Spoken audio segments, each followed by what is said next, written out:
বন্ধুরা, ভারতের পশ্চিম বাংলার মুখ্যমন্ত্রী মমতা বন্দ্যোপাধ্যায় বাংলাদেশের সাম্প্রতিক রাজনৈতিক পরিস্থিতি নিয়ে উদ্বেগ প্রকাশ করে এখানে জাতিসংঘ শান্তি বাহিনী পাঠানোর প্রস্তাব করেছেন পশ্চিম বাংলার বিধানসভার শীতকালীন অধিবেশনে। তাদের কি মাথা ব্যথা শুরু হয়ে গেছে বাংলাদেশ নিয়ে? বাংলাদেশে কোথায় অশান্তি ঘটছে? এদেশে যত অশান্তি ঘটেছে, যত রক্তপাত হয়েছে, যত খুনোখুনি হয়েছে, সব তো শেখ হাসিনার আমলে। একটা কৃত্রিম সংকট সৃষ্টি করার প্রচেষ্টা চলছে, আমরা বুঝতে পারছি। একটি ক্ষুদ্র গোষ্ঠীকে দিয়ে এই ধরনের অপচেষ্টা চালানো হচ্ছে, কিন্তু কোথাও বাংলাদেশের কোন এলাকা থেকে কেউ সাড়া দেয়নি, বিচ্ছিন্ন বিক্ষিপ্ত ভাবে। এবং এটা বোঝা যায় যে প্রকাশ্যে পার্শ্ববর্তী দেশ থেকেই এই উস্কানিটা আসছে, এবং এই উস্কানিতে কিছু স্বার্থান্বেষী মানুষ অশান্তি তৈরি করার চেষ্টা করেছে। সেটাও আস্তে আস্তে স্তিমিত হয়ে গেছে, এবং বাংলাদেশের জনসমাজে এর কোনো প্রভাবই পড়েনি। এখানে গণতান্ত্রিক পরিবেশ বিরাজ করছে, এবং চূড়ান্ত গণতন্ত্র অর্জনের জন্য আমরা আমাদের কাজগুলো করছি। অর্থাৎ একটি অবাধ সুষ্ঠু নির্বাচন যাতে তাড়াতাড়ি অনুষ্ঠিত করা যায়, সেই জন্য আমরা অন্তর্বর্তীকালীন সরকারকে আমরা বলছি, আমরা আহ্বান জানাচ্ছি, আমরা সমালোচনাও করছি। কিন্তু এই সমালোচনা করতে গিয়ে কেউ যে গায়েব হয়ে যাবে, কেউ যে অদৃশ্য হবে, গুমের শিকার হবে, সেই পরিস্থিতি তো নাই। গণতন্ত্রে আলোচনা আছে, প্রতিবাদ আছে, বিতর্ক আছে, দাবি উত্থাপিত হয়, আবার সমাজের মানুষ নির্বিঘ্নে পাশাপাশি সহাবস্থান করে। এখন অনেকটাই সেই পরিবেশ। এই শান্তিপূর্ণ পরিবেশকে অশান্ত করার প্রচেষ্টা কারা করছেন, এটা দেশবাসী জানেন, আন্তর্জাতিক সম্প্রদায় জানে। ভিন দেশের একজন রাজনীতিবিদের এই প্রস্তাব, অর্থাৎ শীতকালীন অধিবেশন, পশ্চিম বাংলার বিধানসভার শীতকালীন অধিবেশনে বাংলাদেশের স্বাধীনতা ও সার্বভৌমত্বকে অবজ্ঞা ও অপমান করার সামিল। এটি একটি স্বাধীন দেশের উপর সরাসরি হস্তক্ষেপের করার হুমকি। বাংলাদেশের জনগণ পশ্চিম বাংলার মুখ্যমন্ত্রীর এহলো বক্তব্যে বিস্মিত ও হতভম্ব হয়েছে। এদেশের মানুষ পশ্চিম বাংলার মুখ্যমন্ত্রী মমতা বন্দ্যোপাধ্যায়কে একজন সেকুলার ও উদার দৃষ্টিভঙ্গির মানুষ হিসেবেই জানত। আজকের বক্তব্যে আবারও প্রমাণিত হলো, কট্টর হিন্দুবাদী ও মমতা ব্যানার্জির মধ্যে কোনো পার্থক্য নেই। রসুনের গোড়া এক জায়গায়। ভারতের প্রায় অধিকাংশ রাজনীতিবিদই বাংলাদেশের মানুষের স্বাধীনতাবোধ ও নাগরিক স্বাধীনতাকে মান্য করে না। সেই কাতারে মমতা ব্যানার্জির অবস্থান পরিষ্কার করলেন। এরা নিজ দেশের অন্যায় দেখেও না দেখার ভান করে। গুজরাটের হাজার হাজার মুসলিম হত্যার সেই ট্র্যাজেডি আজও বিশ্ববাসী বিস্মৃত হয়নি। কাঁটাতারের বেড়ার উপর ফেলানির ঝুলন্ত লাশ এরা কি ভুলে গেছেন? ভারতের কেন্দ্রীয় সাম্প্রদায়িক শাসক গোষ্ঠীর সঙ্গে একই কোরাসে অংশগ্রহণ করে মমতা ব্যানার্জি বাংলাদেশের স্বাধীন মর্যাদাকে অগ্রাহ্য করেছেন তার এই বক্তব্যের মধ্যে দিয়ে। তবে আমরা এটাও বিশ্বাস করি, ভারতে একটি স্ট্রং মিডল ক্লাস আছে, সেখানকার সাধারণ জনগণ একটি গণতান্ত্রিক প্রক্রিয়ার মধ্যে তারা বসবাস করেছে বলে সেখানে তারা স্বাধীন মত প্রকাশ করতে পারে, স্বাধীন দৃষ্টিভঙ্গি তারা আছে। কিন্তু শাসক গোষ্ঠী নানা ধরনের চক্রান্তের ধোঁয়া তুলে কুয়াশায় আবৃত করে মানুষের দৃষ্টিকে অন্যদিকে ফেরানোর চেষ্টা করে। সেখানেও কিছু সংস্কৃত মানা মানুষ, গায়ক, শিল্পীরা বাংলাদেশের প্রতি যে অন্যায় হচ্ছে এবং ভারত যে অন্যায় করছে সেখানেও তারা তুলে ধরছে। আমরা সেটিকেও আন্তরিকভাবে তাদেরকে ধন্যবাদ জানাই যে না, সেখানেও কিছু মানুষ আছেন যারা সত্য কথা বলছেন। বন্ধুরা, পশ্চিমবাংলার মুখ্যমন্ত্রীর বক্তব্যে মনে হচ্ছে শেখ হাসিনার লুটেরা, খুনি, গুম ও নির্যাতনকারীদের পতন হওয়াতে তারা বিষণ্ণ বেদনায় মুষড়ে পড়েছেন।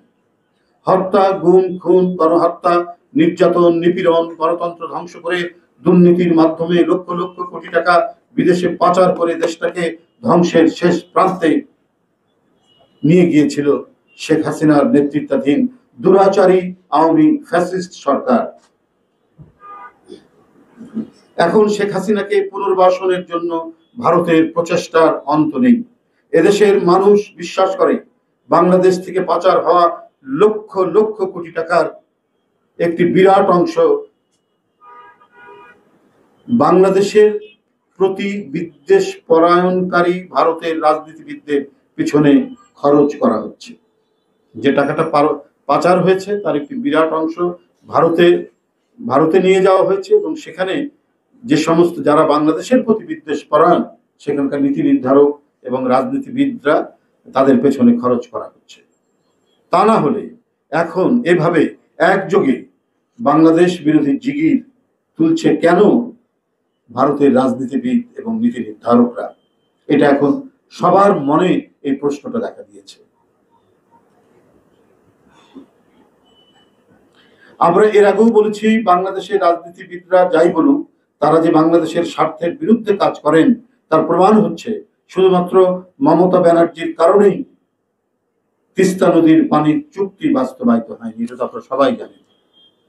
যতটুকু অগ্রগতি হচ্ছিল সেটাও বাধা দিয়ে বন্ধ করেছেন এই মমতা ব্যানার্জি। অথচ তিনি নিজেকে অসাম্প্রদায়িক বলেন, তিনি সেকুলার বলেন, তিনি উদার রাজনীতিবিদ হিসেবে তিনি মানুষের কাছে তিনি নিজের পরিচয় দেন, কিন্তু মনের গভীরে বাংলাদেশের প্রতি যে বিদ্বেষ এবং মনের গভীরে তারা যে কেউ প্রকৃতপক্ষেই সেকুলার নন, সেটা আজকে তার বক্তব্যে আবারও প্রমাণিত হল।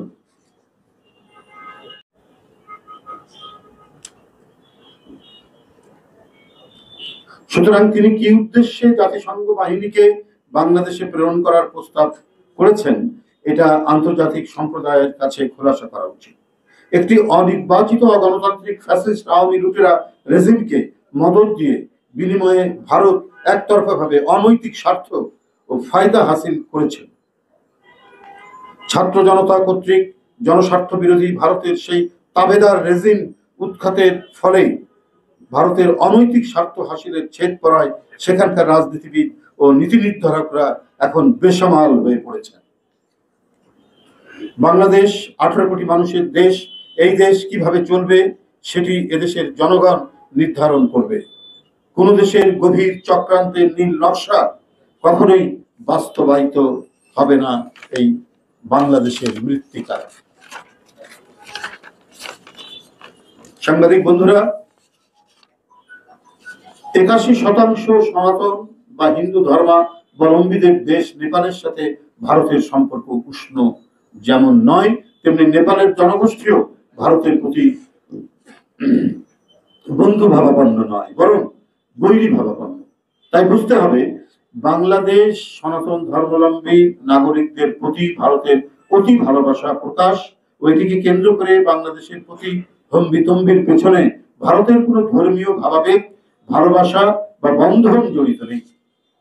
আছে এটিকে পুঁজি করে ভারতের আধিপত্যবাদী আগ্রাসী মনোভাব ও ষড়যন্ত্র। আমি ভারতের পশ্চিমবাংলার মুখ্যমন্ত্রী মমতা ব্যানার্জি তাদের বিধানসভায় দেয়া বক্তব্যের তীব্র প্রতিবাদ ও নিন্দা জানাচ্ছি। বাংলাদেশের সনাতন হিন্দু সম্প্রদায়, মুসলিম, বৌদ্ধ, খ্রিস্টান দেশবাসী ভাই বোনকে পার্শ্ববর্তী দেশের গভীর চক্রান্ত সম্পর্কে সচেতন থাকার আহ্বান জানায়। বন্ধুরা, তারা বাংলাদেশে কিছুই নয়, আমরা তো বাস করি এখানে। কি হচ্ছে এখানে? 15 বছরের একটি দানবীয় জগদ্দল পাথরের পর কমপক্ষে একটি মুক্ত বাতাস নিতে পারছে মানুষ। আর এটিকে এমন করে ফুলিয়ে ফাঁপিয়ে ভারতে বলা হচ্ছে, অপপ্রচার করা হচ্ছে যে বাংলাদেশে বোধহয় অনেক কিছু ঘটে যাচ্ছে। কই, আপনি যদি সত্যিকার অর্থে একজন আদর্শবাদী রাজনীতিবিদ করতেন, তারা আজকে আগরতলায় বিএনপির যে উপ হাই কমিশন অফিস আছে, ডেপুটি হাই কমিশনার যে অফিস আছে, সেখানে 3টি তাদের রাজনৈতিক দল, যারা অত্যন্ত উগ্র সাম্প্রদায়িক রাজনৈতিক দল, আরএসএস, বজরং দল এবং আরেকটি হচ্ছে কি যেন, আরেকটি তাদের রাজনৈতিক দল, সেটাও উগ্র সাম্প্রদায়িক দল, তারা একযোগে আক্রমণ করেছে।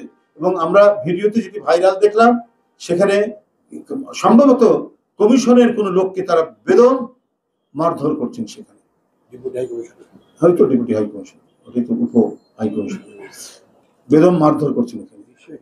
এটা কি কোনো রাষ্ট্রাচারের মধ্যে পড়ে? এটা কোনো কূটনৈতিক শিষ্টাচারের মধ্যে পড়ে? ওটা তো আরেক দেশের, একটি স্বাধীন দেশের একটি ডেপুটি হাই কমিশনের অফিস, সেই অফিসের কোন স্টাফকে যদি মারধর করা হয়, তাহলে তো ভারত বাংলাদেশের বিরুদ্ধে একটা অঘোষিত যুদ্ধ চালিয়ে যাচ্ছে।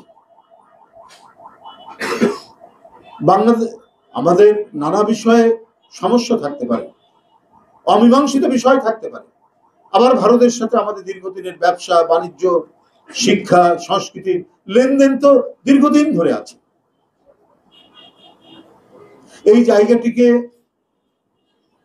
এই সম্পর্কের জায়গাটিকে তারা বিনষ্ট করে, তারা তাদের একটি ডক্ট্রিন আছে, সেই ডক্ট্রিন বাস্তবায়ন করার তারা কোনো চিন্তা করছেন কিনা, এটা আজকে জনমনের মধ্যে বিরাট সংশয়, সন্দেহ, উদ্বেগ, শঙ্কা দেখা দিয়েছে। যাই হোক, আমি আজকে এখানে অত্যন্ত দ্রুত এবং তাৎক্ষণিক একটি প্রেস ব্রিফিংয়ের জন্য আপনাদেরকে এখানে রেখেছিলাম। আপনারা যথাসময়ে এসছেন। এটি একটি উদ্বেগজনক ঘটনায় আপনাদের সামনে বললাম যে পার্শ্ববর্তী দেশের একটি রাজ্যের একজন মুখ্যমন্ত্রী, তিনি তো একটা অফিসিয়াল পদ তার রয়েছে, এটা তো সাংঘাতিক ধরনের কূটনৈতিক শিষ্টাচারের পরিপন্থী। এটা ভয়ানক একটি বাংলাদেশ বিরোধী অবস্থান তিনি গ্রহণ করেছেন। আবারও আমি ব্যানার্জির এই বক্তব্যের তীব্র নিন্দা এবং প্রতিবাদ জানাচ্ছি। ধন্যবাদ সবাই। এখান থেকে ঘুরাবেন না, অন্যদিকে, এর মধ্যেই থাকবেন।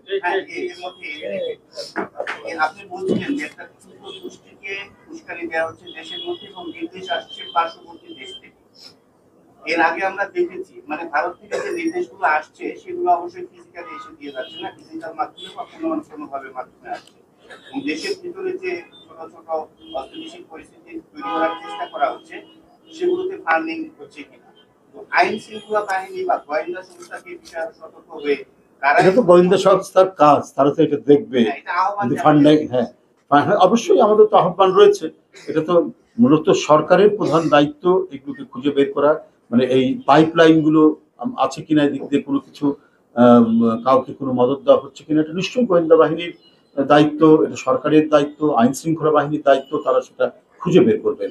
আমরা রাজনীতিবিদরা, আমরা আমাদের দেশের স্বার্থে আমরা যেটাকে ন্যায্য মনে করি এবং যেটাকে অন্যায্য মনে করি, আমরা সেটা প্রতিবাদ করব, সেটার নিন্দা আমরা জানাবো, আমরা সেটাই করছি।